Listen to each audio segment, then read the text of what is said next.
अब बिस्मिल्लाहिर्रहमानिर्रहीम। आज हम एक्सरसाइज 1.2 शुरू करेंगे। आज 16 फरवरी है। कल 15 फरवरी को पाकिस्तान इंडिया से मैच हार चुका है। तो चलें वीडियो शुरू करते हैं। क्रिकेट में कुछ नहीं रखा। क्वेश्चन नंबर 1 है, right transpose of the following matrices. अब आपके पास ये एक मैट्रिस है, आपने इसका ट्रांसपोज लिखना है। अब ट्रांसपोज लिखने से पहले आपको ये चीज़ पता होनी चाहिए कि रोज़ कौन सी होती हैं और कॉलम कौन सी होती हैं। अगर आपने मेरी पिछली वीडियो देखी है तो आपको ये बहुत ही अच्छे तरीके से पता होगा कि रोज़ कौन सी हैं और कॉलम कौन से हैं। देखें, कॉलम यार आप न्यूज़पेपर आता है ना, न्यूज़पेपर में कॉलम होते हैं। तो वो कॉलम किस तरह से लिखे होते हैं, इस तरह से नीचे फिर इधर इधर, ठीक है, मतलब इस तरह से उनका वो एक लेआउट होता है। तो यहाँ पे भी ये जो नीचे को लाइंस है ना 1 और 3, ये आपके पास कॉलम है। ये 2 और 1, ये भी आपके पास एक कॉलम है। ठीक है, अगर ये कॉलम है तो फिर ये जो हॉरिजॉन्टल रोज लाइन है, ये आपके पास रोज आ जाएंगी 1 और 2। ये आपके पास रो है, 3 और 1 ये भी रो है। ठीक है, तो ये आपके पास रो हो जाएगी, रो 1, ये हो जाएगी रो 2। इसी तरह से ये आपका कॉलम 1 हो गया और ये कॉलम 2 हो गया। अब ट्रांसपोज लिखते हुए आपने क्या करना है, ट्रांसपोज लिखते वक्त आपने पहले तो ये जो भी मैट्रिक्स का नाम है उसके ऊपर आपने यहाँ पे पावर में टी लिख देना है, पी पावर टी। ठीक है, ये ट्रांसपोज। और दूसरी चीज आपने करनी है, जो रो है उसको कॉलम में चेंज कर देना है और जो कॉलम है उसको रो में चेंज कर देना है। देखें, अब आपके पास ये पहली रो थी ना 1 और 2, अब ये पहली रो थी, आप इसको पहले कॉलम में चेंज कर दो। ठीक है, अच्छा, दूसरी रो कौन सी है, दूसरी रो ये थी आपके पास 3 1, इसको आप दूसरे कॉलम में चेंज कर दो 3 1।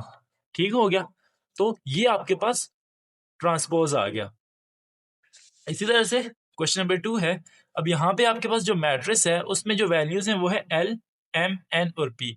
अब इसमें भी 2 रोज और 2 कॉलम है, आपने इसका ट्रांसपोज फाइंड करना है। ठीक है, तो ये आपके पास आपने इसका ट्रांसपोज लिख लें, क्यू ट्रांसपोज इक्वल टू, ये आ जाएगा फर्स्ट रो जो है एल और एम है ना फर्स्ट रो, तो इसको आप कॉलम में चेंज कर दें एल एम। ठीक है, अब दूसरी रो है एन और पी, इसको भी आप कॉलम में चेंज कर दें एन और पी।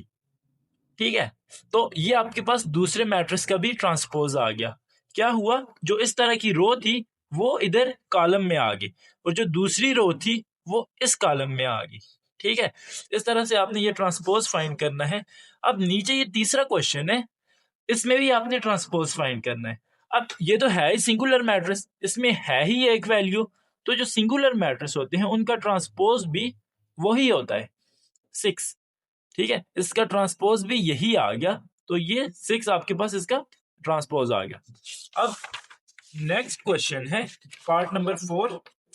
इसमें जो वैल्यूज आपको गिवन है वो है s इक्वल टू 5 1 माइनस 2 1 4 4। ठीक है, अब इसमें 3 रोज हैं, 1 2 3 और 2 कॉलम है 2। ठीक है, तो आपने रोज को कॉलम में चेंज करना है। देखें, एक चीज याद रखिएगा, मैं दोबारा आपको बता रहा हूँ, रोज को आपने 1 नहीं लिखना, रो को कॉलम में चेंज करना है। तो अब कितनी रोज थी, 3 रोज थी। ठीक है, तो कितने कॉलम आएंगे, 3 रोज थी तो कॉलम कितने आएंगे, 3। ठीक हो गया, इसी तरह से 2 कॉलम थे, कॉलम को आपने रोज में चेंज करना है, तो रोज कितनी आ जाएंगी, यहाँ पे आपके पास रोज आपके पास आ जाएंगी 2। ठीक है, तो इसका आप ट्रांसपोज फाइंड करते हैं एस पावर टी। ठीक है, अब यहाँ पे ये जो पहली रो थी इसका आ जाएगा ये पहला कॉलम, दूसरी रो का दूसरा कॉलम और तीसरी रो का ये आ गया तीसरा कॉलम। ठीक है, अब देखें इसका ऑर्डर भी चेंज हो गया, पहले इसका ऑर्डर था 3/2, अब इसका ऑर्डर है 2/3। ठीक हो गया, तो ये आपने ट्रांसपोज फाइंड कर लिया। इसी तरह से इसका लास्ट पार्ट है, आपको एक 3/3 मैट्रिक्स गिवन है, आप इसका ट्रांसपोज फाइंड करेंगे टी पावर टी।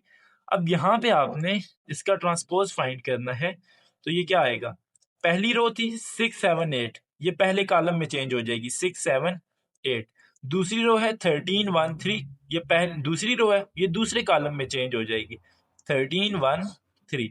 तीसरी रो है 2 4 5, ये तीसरे कॉलम में चेंज हो जाएगी 2 4 5।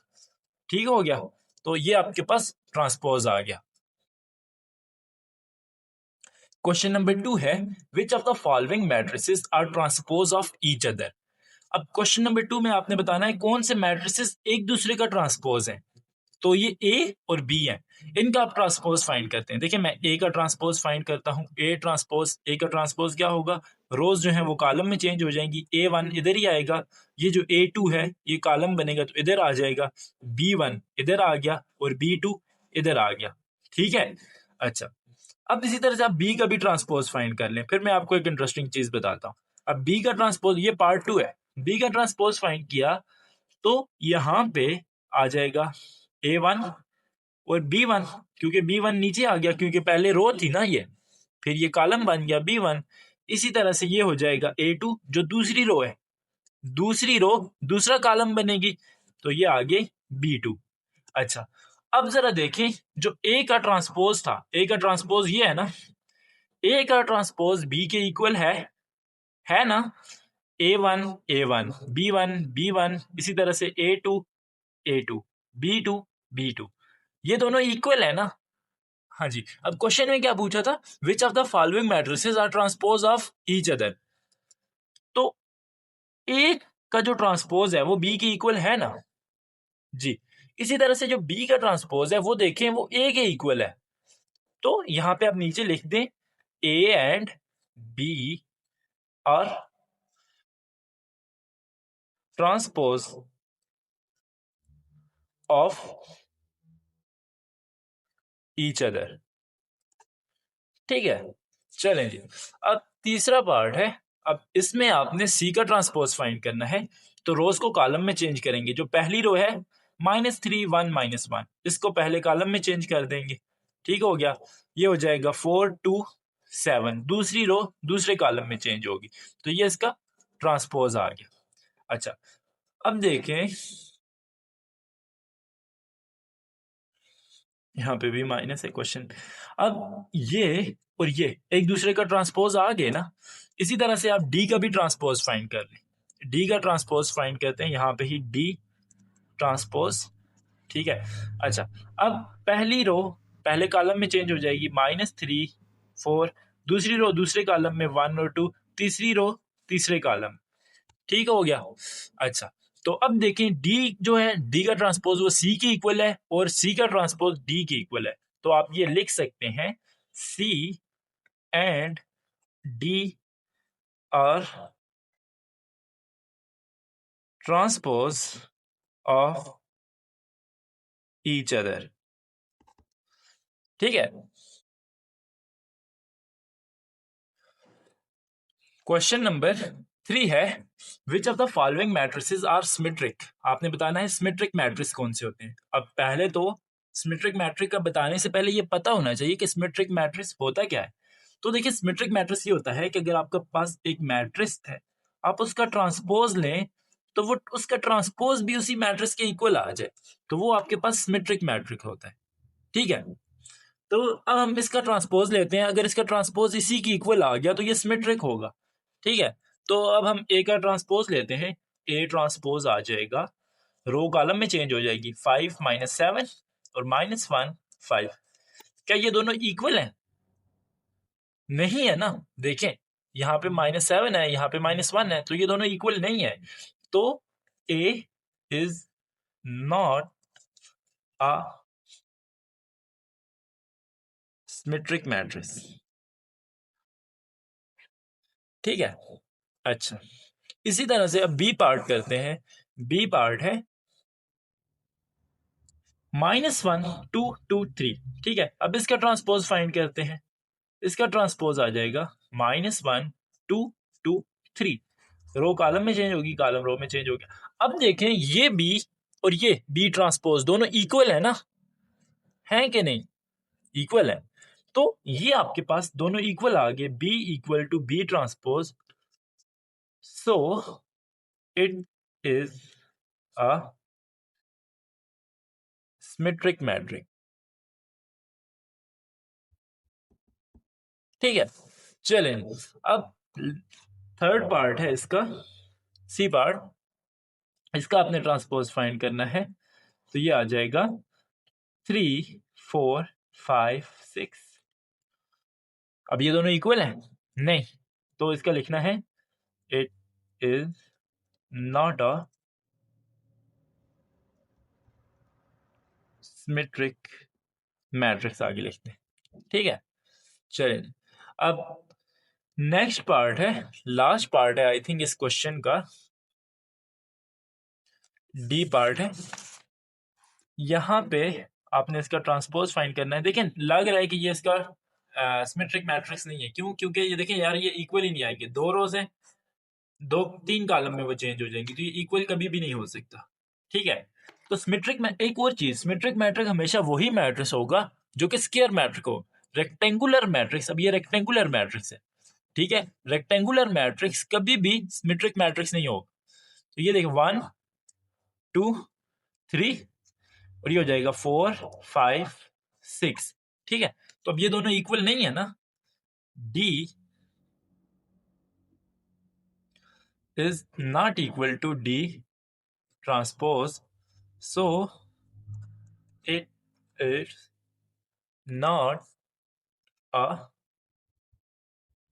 Symmetric matrix. ठीक है, अब इसी तरह से नेक्स्ट पार्ट है, which of the following matrices are skew symmetric. पहले तो ये पता लगाना चाहिए कि ये स्क्यू सिमेट्रिक क्या होता है। तो देखें, अब जैसे आपके पास ये ए मैट्रिक्स है, ठीक है, तो इसका जब आप ट्रांसपोज लें, सिमेट्रिक में क्या होता था, वो दोनों इक्वल आने चाहिए। अब स्क्यू सिमेट्रिक में क्या होगा, इक्वल हो लेकिन साइन अपोजिट हो। ठीक है, बात समझ रहे हो, इक्वल होंगे लेकिन उनके साइन अपोजिट होंगे। अब ए का ट्रांसपोज फाइंड करते हैं, ए ट्रांसपोज इक्वल टू, ये आ जाएगा आपके पास, देखें फर्स्ट रो फर्स्ट कॉलम में चेंज होगी 0 4, ठीक है, और ये हो जाएगा -4 और ये 0। ठीक है, तो अब देखें इनके साइन चेंज हो गए ना, 0 के साथ तो कोई साइन आता ही नहीं है। ये -4 था, ये +4 हो गया, ये +4 था, ये -4 हो गया। ठीक है, तो आपने इसका लिख लेना है, so it is a skew symmetric. ठीक है, अच्छा जी, इसी तरह से अब नेक्स्ट पार्ट है, बी ट्रांसपोज आ जाएगा आपके पास 0 -5 5 और 0। ठीक है, अब देखें ये बी का ट्रांसपोज, बी के ट्रांसपोज के इक्वल है ना, दोनों इक्वल है लेकिन साइन अपोजिट है, तो इसका भी लिख लो, so it is a skew symmetric. ठीक है, so it is a skew symmetric. अब यहाँ पे ये आ गया सी, इसका क्या करना है, ये हो जाएगा 0 -0 7, ये हो जाएगा 7 0। ठीक है, अब ये इसमें साइन नहीं चेंज हुए, इसमें साइन नहीं चेंज हुए, तो ये आपके पास सिमेट्रिक मैट्रिक्स है, तो स्क्यू सिमेट्रिक नहीं है। इसका आप लिख लें, it is not a skew symmetric. ठीक है, ये स्क्यू सिमेट्रिक नहीं है। अच्छा जी, अब नेक्स्ट पार्ट है डी, आपने इसका ट्रांसपोज फाइंड करना है। ये आ जाएगा फर्स्ट रो फर्स्ट कॉलम में चेंज होगी 0 3 2, सेकंड रो सेकंड कॉलम में चेंज होगी -3 0 और 1। ठीक है, अच्छा जी, थर्ड रो थर्ड कॉलम में चेंज होगी -2 -1 0। ठीक हो गया, तो देखिए अब साइन चेंज हो गए ना, 0 0 0 तो वही रहा, 3 2 1 ये वाले नेगेटिव थे, ये पॉजिटिव हो गए, -3 -2 -1 यहाँ पे नेगेटिव है, यहाँ पे पॉजिटिव थे, तो ये स्क्यू सिमेट्रिक है। तो इसका आप लिख लें, सो it is a skew symmetric. ठीक है, तो जब आप ये वीडियो देख रहे हैं इस टाइम, आज ये 1.2 कंप्लीट हो जाएगी और 1.3 हम कल इंशाल्लाह अपलोड करेंगे। तो मुझे नहीं पता, आप आज 16 फरवरी है, ठीक है, आज तारीख है 16 फरवरी 2026। अगर आप इसको 17 या 18 के बाद देख रहे हैं तो नेक्स्ट वीडियो अपलोड हो चुकी होगी। तो अगर अगली एक्सरसाइज अगर आपको ये अच्छे से समझ आ गई है, आप अगली एक्सरसाइज करना चाहते हैं, तो ऊपर आपकी स्क्रीन पे वो वीडियो शो हो रही होगी, आप वहाँ से जाके देख सकते हैं। इसके अलावा आप हमारे चैनल पे जाके प्लेलिस्ट में जाके class 9 mathematics KPK board search करेंगे, तो वहाँ पे प्लेलिस्ट मिल जाएगी। केपीके की पूरी 9th क्लास की मैथमेटिक्स की जो वीडियोज़ हैं वहाँ पे अपलोड होंगी। तो वहाँ पे आप जाके ज़रूर विज़िट कीजिएगा, और अगर आपको वीडियो पसंद आती है तो अपने दोस्तों के साथ ज़रूर शेयर कीजिएगा।